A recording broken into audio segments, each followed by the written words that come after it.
दांत दिखाती है। कहते हैं इंसान की मन की बातें भले ही उसकी बातों से ना छलके, लेकिन चेहरे से जरूर छलक जाती है। पर अगर किसी का चेहरा ही ऐसा हो जो हमेशा मुस्कुराता रहे, तो वो बेचारा कभी ना कभी उस वजह से किसी मुसीबत में जरूर फंस जाएगा। ऐसी ही कुछ कहानी है सोनिया की, जिसके चेहरे की बनावट ही कुछ ऐसी है कि जो भी उसे देखे बस यही बोले, जब देखो तब दांत दिखाती रहती है। अपने इस हंसमुख चेहरे की वजह से सोनिया किसी मुसीबत में पड़ती है या इस वजह से उसकी जिंदगी खुशियों से भर जाती है, चलिए देखते हैं। मधु, थोड़ी देर में तेरी बुआ जी घर पर आने वाली है। मुझे तो तेरी बुआ जी फ़ोन पर भी बहुत परेशान लग रही थी, पता नहीं क्या बात हो गई। अरे चिंता मत करो मम्मी, कुछ नहीं हुआ होगा। बुआ जी की आदत है हर छोटी छोटी बात में टेंशन लेने की। हाँ, लेकिन आज ना मुझे कुछ ज़्यादा ही टेंशन में लग रही थी दीदी। देख, मैं तुझे पहले ही समझा रही हूँ, जब दीदी आएगी ना तो अपनी ये हंसी ज़रा बंद रखना। कहीं वो किसी बात को लेकर परेशान हो और तू अपनी हंसती हुई शक्ल लेकर उनके सामने आ गई तो पता है ना कैसा माथा ठनक जाएगा उनका। अरे मम्मी, जब भगवान ने मुझे शक्ल ही ऐसी दी है तो इसमें मेरी क्या गलती है? चाहे मैं खुश हूँ या परेशान, लेकिन मेरा चेहरा हमेशा हंसता ही रहता है। मैं ना खुद इस चीज़ से अब परेशान हूँ, लेकिन कुछ नहीं कर सकती।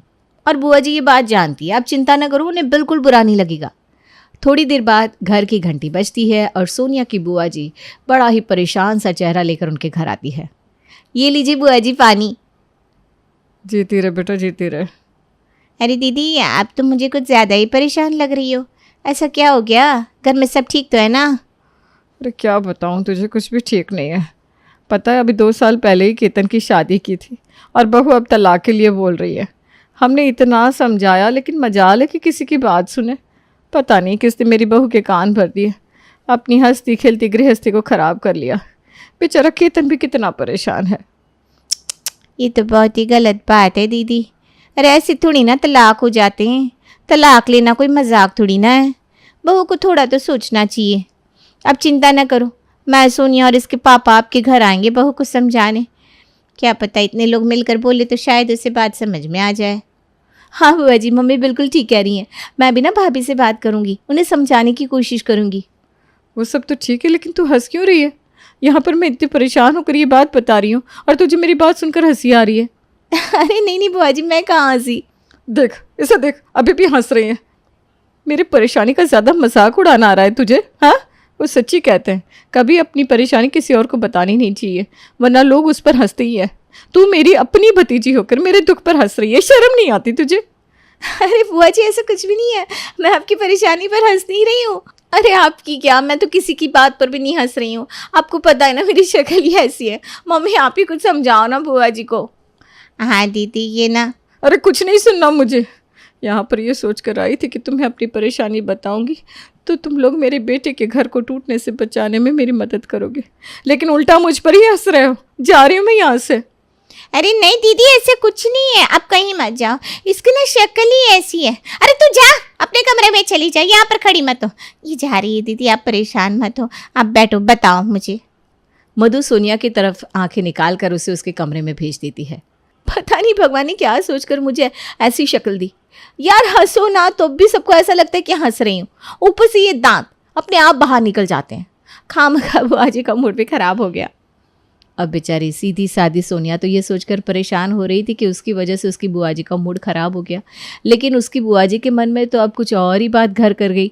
वो जैसे ही उनके घर से बाहर निकली, बहुत हंसी आ रही थी ना इसे मेरे बेटे के तलाक पर।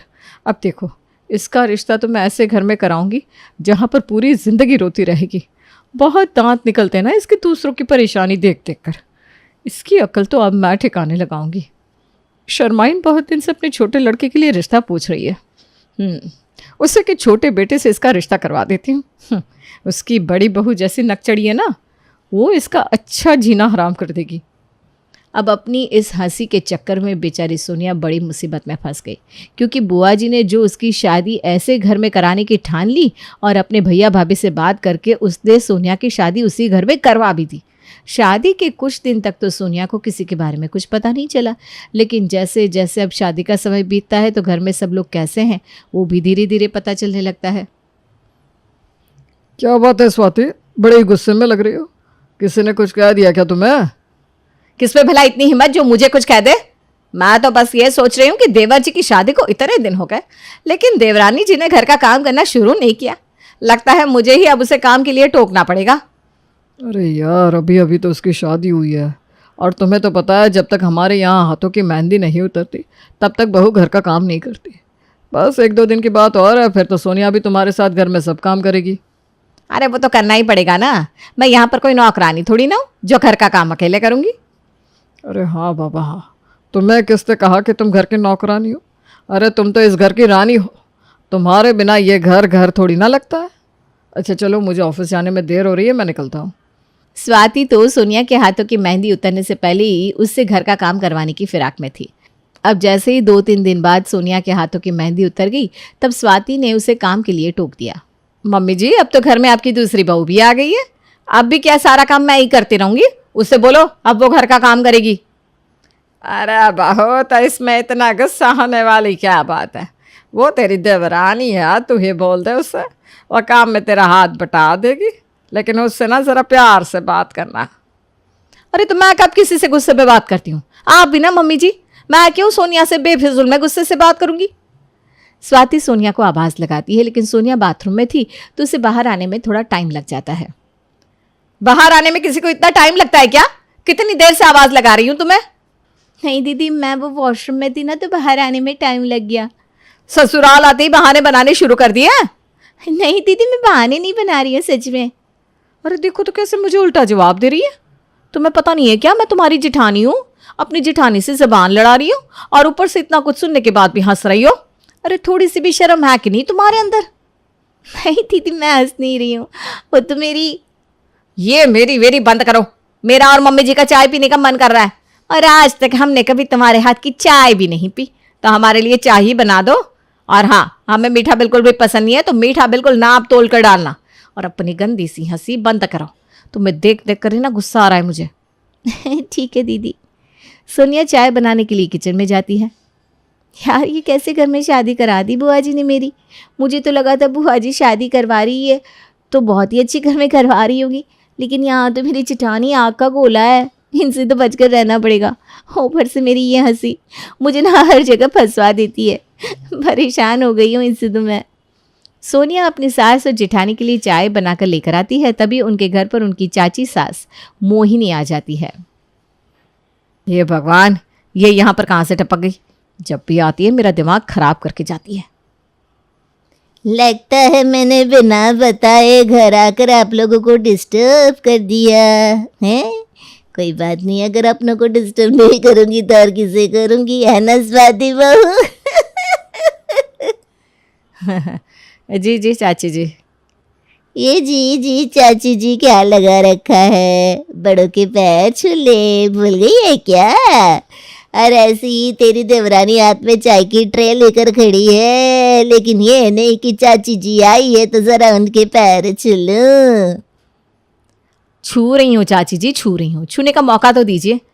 और तुम क्या भूत बनकर खड़ी हुई हो? चाची जी ने बोला ना कि उनके पैर छुओ, तो छू क्यों नहीं रही हो? जी दीदी, अभी छूती हूँ।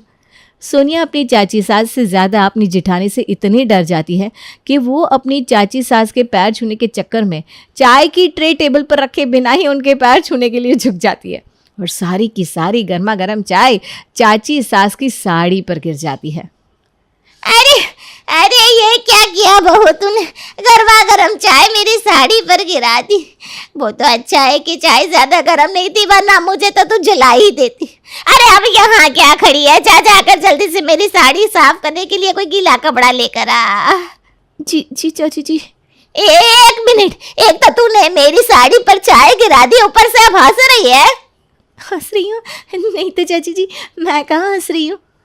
देखो देखो जरा कैसे मुंह पर सफेद झूठ बोल रही है। अरे ये कैसी बेशर्म बहू लेकर आई हो जीजी आप? मुझ पर चाय गिराकर मजा आ रहा है इसे। आज तक कभी मेरी ऐसी बेइज्जती नहीं हुई जैसी इसने की है। जा रही हूँ मैं तो यहाँ से। अरे मोहिनी सुन तो। सोनिया के साथ लाजो अपनी देवरानी मोहिनी को खूब आवाज़ लगाती है, लेकिन वो तो एक बार भी वहाँ से उठने के बाद पीछे मुड़कर दोबारा देखती नहीं। मगर मोहिनी के वहाँ से जाते ही स्वाति इतने ज़ोर ज़ोर से हंसती है कि सोनिया और उसकी सास उसे देखते ही रह जाते हैं। अरे क्या हो गया बहू, तो ठीक तो है ना? सोनिया बहू, तूने चाय में कुछ मिलाया तो नहीं था? नहीं मम्मी जी, मैं क्यों चाय में कुछ मिलाऊंगी। और सोनिया दीदी ने तो मेरे हाथ की चाय पी भी नहीं है। अरे सोनिया दीदी, क्या कोई भी मेरे हाथ की चाय कहाँ पी पाया, सारी चाय तो गिर गई। अरे नहीं नहीं सोनिया, तुम ऐसा मत कहो, तुम्हारे हाथ की चाय किसी ने नहीं पी। चाची जी की साड़ी ने तुम्हारी चाय की हाथ पी ली पूरी की पूरी। अरे बस कर स्वाति बहू, क्या हो गया तुझे? आखिर किस बात पर इतनी हंसी आ रही है तुझे, वो भी इतनी जोर जोर से? और मैंने तो सच कहूँ तो आज से पहले कभी तुझे हंसते हुए ही नहीं देखा। मम्मी जी, हंसी की बात है, तुमने बहुत कमाल कर दिया सोनिया। जो काम मैं आज तक नहीं कर पाई तुमने कर लिया। एक तो तुम अभी अभी नए नए ससुराल में आई हो, ऊपर से तुमने अपनी चाची सास के ऊपर चाय गिरा दिया, और उसके बाद तुम हंस रही हो। तुम्हें जरा भी डर नहीं लगता क्या? अरे दीदी, लेकिन सच में मैं हंस नहीं रही थी। अरे क्यों झूठ बोल रही हो यार, तुम तो अभी भी हंस रही हो। देखो तो मम्मी चीज से अभी भी बिल्कुल भी शर्म नहीं आ रही है इसे। अरे मैं कैसे समझाऊँ आपको, मैं हंस नहीं रही थी। एक्चुअली ना मेरी शक्ल ही ऐसी है, मैं चाहे हंसूँ या ना हंसूँ, लेकिन सबको हमेशा ऐसा ही लगता है कि मैं हंस रही हूँ। इस चक्कर में हमेशा फंसती रहती हूँ मैं। एक बार ना हमारी टीचर सीढ़ियों से गिर गई थी, तो मैं उनकी हेल्प करने के लिए उन्हें उठाने चली गई, लेकिन अपनी ऐसी शक्ल की वजह से उन्होंने भी मुझे चांटा मार दिया कि एक तो मैं गिर गई, ऊपर से मुझे देखकर हंस रही है। अब मैं सबको कैसे समझाऊं कि मैं हंसती नहीं हूँ। भगवान ने मुझे चेहरा ही ऐसा दिया है जो हमेशा हंसता रहता है। तुम बहुत फनी हो यार, किसी का चेहरा ऐसा कैसा हो सकता है? ओह माय गॉड, मेरी जिंदगी में ना एंटरटेनमेंट की ही कमी थी, वो तुमने आकर पूरी कर दी। भगवान ने मुझे बिल्कुल छांट के दिवरानी दी है, मजा आ गया। मैंने तो इतने सालों में पहली बार बड़ी बहू को इस तरह इतना हंसते हुए देखा है, वरना ये तो हमेशा गुस्से में ही रहती है। चलो सोनिया बहू, कम से कम तुम्हारे आने से ये तो अच्छा हुआ कि मेरी सीरियस बहू थोड़ी खुश हो गई, वरना ये खुद भी परेशान रहती थी और हमें भी परेशान करती थी।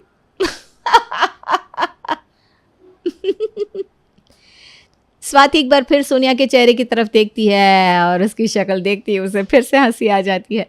वो ज़ोर ज़ोर से हंसती हुई अपने कमरे में चली जाती है और सोनिया की ऐसी हंसमुख शक्ल से कहीं ना कहीं उसकी जिठानी से उसकी खूब अच्छी बनने लगती है। कुछ दिन बाद, यार ये करवा चौथ का व्रत भी ना पूरा दिन भूखा रहना पड़ता है। इतनी ज़ोर से भूख लग रही है मुझे, पता नहीं ये चांद कब निकलेगा। भूख तो मुझे भी बहुत ज़ोर से लग रही है दीदी, जल्दी से चांद निकल जाए, मेरा तो रोने का मन कर रहा है। यार तुम ना प्लीज़ ऐसी ऐसी बातें मत करो, तुम्हारी ऐसी ऐसी बातें सुनकर और तुम्हारी ये शक्ल देखकर मुझे भूख में भी हंसी आ रही है। तुम कह रही हो तुम्हारा रोने का मन कर रहा है और तुम्हारी बत्ती सी देखो। तुम्हें ना म्यूजियम में रखना चाहिए था। पूरी दुनिया में एंटिक पीस हो तुम, ऐसा पीस पूरी दुनिया में कोई और नहीं मिलेगा। अरे क्या दीदी, आप भी, एक तो मुझे वैसे भी इतनी भूख लग रही है और आप इतनी भूख में भी मुझे हंसा रही हो। अरे मैं तुम्हें हंसा रही हूँ या तुम मुझे हंसा रही हो, ऐसे कुछ भी हो, भगवान ने तुम्हें मेरी देवरानी बनाकर मेरी ज़िंदगी को इंटरेस्टिंग बना दिया। दिन भर में कुछ अच्छा हो या ना हो, लेकिन तुम्हारी शक्ल देखकर मुझे ज़रूर हंसी आ जाती है। यहाँ सोनिया की बुआ जी उसे ऐसी खतरनाक जिठानी की देवरानी बनवाकर उसकी अकल ठिकाने लाना चाहती थी, लेकिन यहाँ तो सब कुछ उल्टा ही चल रहा था, जिसके बारे में अभी तक सोनिया की बुआ जी को कोई भनक नहीं थी। लेकिन जिस वजह से उसकी बुआ जी ने उसकी शादी यहाँ पर करवाई थी, अब उसकी तसल्ली करने के लिए उन्हें यहाँ पर आना ही था। तभी कुछ दिन बाद, बहुत दिन हो गया अब तो सोनिया की शादी को, अब तक तो उसकी जिठानी ने उसका जीना बिल्कुल हराम कर दिया होगा। अब तो उसकी अकल ठिकाने आई गई होगी। दूसरों की परेशानी पर ज़्यादा हंसना आता था ना उसे, अब उसकी जिठानी उसे अच्छी तरह रुला रही होगी। लेकिन जब तक मैं ये सब अपनी आंखों से नहीं देखूंगी तब तक मुझे चैन नहीं मिलेगा। एक काम करती हूँ, उसके ससुराल चली जाती हूँ, मैं भी तो देखूँ स्वाति ने क्या हाल बनाया है उसका। सोनिया की बुआ जी बड़ी खुश होकर उसके ससुराल आती है। अरे आओ आओ अनीता बहन, बहुत दिनों बाद आना हुआ। सोनिया बेटा 2 कप चाय तो बना कर लेकर आना, तुम्हारी बुआ जी आई हैं। जी मम्मी जी। सोनिया अपनी बुआ जी के लिए चाय लेकर आती है। तभी स्वाति हंसते हुए कहती है, सोनिया प्लीज़ आज तुम चाय देते हुए पैर मत छूना, वरना वही होगा जो उस दिन चाची जी के साथ हुआ था। अरे नहीं नहीं दीदी। ये क्या बात हुई, दोनों बहुत हंस रही है। अरे चलो, ये सोनिया तो थी ही ऐसी, लेकिन तुम कब से ऐसी बन गई स्वाति बहू? ऐसे ही मतलब बिना मतलब के हंसे जा रही हो। अरे बिना मतलब की नहीं अनीता आंटी, आपने मुझे देवरानी ही ऐसी ला कर दी है कि जब से ये घर में आई है ना, तब से हर टाइम मैं हंसती रहती हूँ। कुछ भी कहो देवरानी, आपने मुझे A1 ला कर दी है। बेचारी को चाहे चोट लग जाए या पेट में दर्द हो, लेकिन इसकी शक्ल हमेशा हंसती रहती है। और इसे ऐसे देख देख कर अरे लाजू बहन, ये क्या हो गया इसे? अरे ये तो अब ऐसे ही हंसती रहेगी अनीता बहन। एक बहू की शक्ल ऐसी है जो हमेशा हंसती हुई लगती है, और उसे देख देख कर दूसरे की हंसी नहीं रुकती। बस अब तो हमारे घर में हर समय यह हंसने की आवाज़ें आती रहती है। चलो जो भी हो, तुम्हारी वजह से मेरी बड़ी बहू कम से कम हंसने तो लगी, वरना तुम जानती हो ना ये कैसी थी। मुझे तो लगा था घर में छोटी बहू आएगी तो पता नहीं इसके साथ कैसे रह पाएगी, लेकिन ये और सोनिया तो ऐसे रहते हैं जैसे सगी बहनें हो। तुम्हारी भतीजी के हंसमुख चेहरे ने मेरे घर में नूर ला दिया बहन।